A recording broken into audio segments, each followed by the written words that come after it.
Hello guys! Share ko lang pala yung isa sa mga bagong features ng ADV160 RoadSync.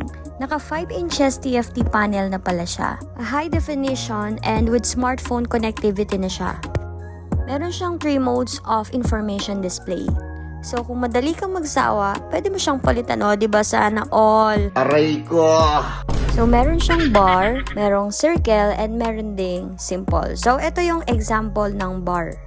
And then, ito naman pala yung example ng circle.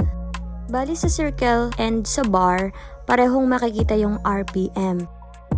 Lastly, ito naman yung example ng simple.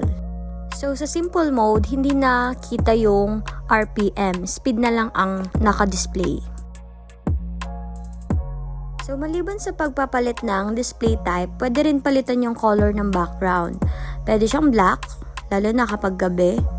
Pwede rin siyang palitan into white. So, ito yung example ng white. And, pwede rin siyang automatic.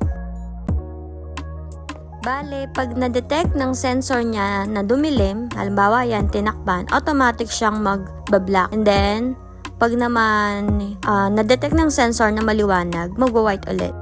Next video, i-explain ko naman yung connectivity ng phone. Bye-bye!